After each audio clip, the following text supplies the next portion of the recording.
The ballroom glittered with chandeliers and champagne glasses.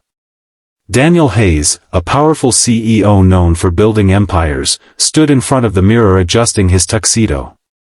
He looked perfect on the outside, but inside, he felt empty. His company's anniversary gala was tonight, and as usual, he would walk in alone. Except this time, he couldn't. The board had whispered behind his back for months, Daniel needs a partner, a softer side, someone to make him look human.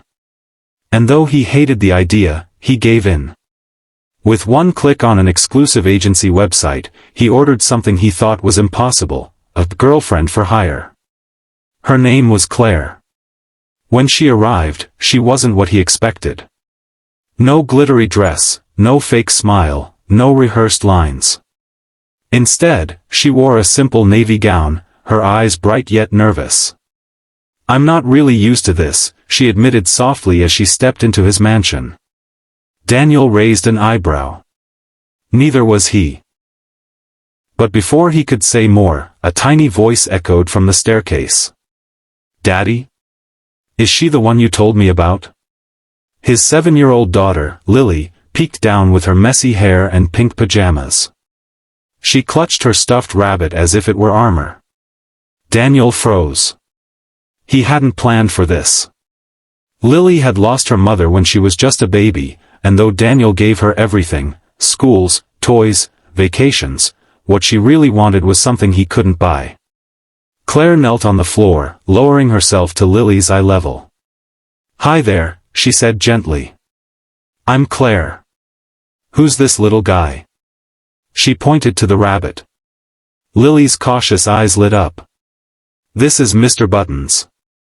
He doesn't usually like strangers, but he says he likes you." Daniel's chest tightened. That was the first time Lily had spoken so freely to someone new. At the gala, Claire played her role perfectly, but not in the way Daniel expected. She didn't just smile and hold his arm. She listened to people, laughed at their stories, and even took Lily onto the dance floor, twirling her in circles until her giggles filled the room. For the first time in years, Daniel saw his daughter carefree. But the night ended. Roles end.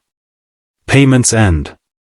The next morning, Daniel prepared himself to explain to Lily that Claire wouldn't be staying. But before he could, Lily ran to Claire, wrapping her little arms around her waist. "Can you stay forever?" she whispered. The room went still. Daniel's throat tightened. He expected Claire to politely excuse herself, to remind them this was just a job. But instead, her eyes softened, tears glistening as she hugged Lily back. "I would love to," she said, her voice trembling. Daniel was stunned. Claire had no reason to say that. No contract, no paycheck, no obligation. Just kindness, and in that moment, he realized something.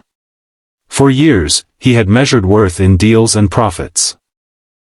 But here, in the warmth of his daughter's smile and the sincerity of a woman who was supposed to be temporary, he found the one thing he couldn't buy: family. Weeks later, Claire wasn't just attending parties. She was helping Lily with homework, baking cookies in the kitchen, and even reminding Daniel to take breaks from work. Slowly, she healed places in their lives they didn't even know were broken. And Daniel, the man who once thought love was a transaction, discovered it was something far greater, a gift freely given. Because sometimes, the people who are meant to stay forever, arrive when you least expect them. A single act of kindness, an open heart, and the courage to care can change lives. Love isn't ordered, borrowed, or bought, it's found. And when it's real, it stays. Daniel didn't answer right away. He just stood there, watching Claire and Lily, his heart pounding in a way he hadn't felt in years. He had built skyscrapers, bought companies, and signed deals worth billions, but this small fragile moment between his daughter and a woman who was supposed to be temporary, felt more valuable than everything he owned. Claire looked up at him, almost apologetic, as if realizing she might have crossed a line. But Daniel shook his head. "No, don't apologize," he said quietly. His voice carried something Lily hadn't heard in a long time: hope. The days that followed were different. Claire was supposed to leave, yet somehow, she kept coming back. Not because she was paid, but because she wanted to. She brought Lily paints and sat on the floor with her, creating messy rainbows that Daniel framed in his office. She cooked simple dinners, spaghetti, pancakes, grilled cheese, that tasted far better than the fancy catered meals Daniel usually ordered in. She even challenged him to put his phone down during dinner and actually listen. And the strangest part? Daniel found himself smiling more. Laughing, even. One evening, after Lily had fallen asleep with Mr. Buttons tucked under her arm, Daniel and Claire sat by the fireplace. The flames flickered between them, casting shadows on the walls. For a while, neither spoke. Then Daniel finally broke the silence.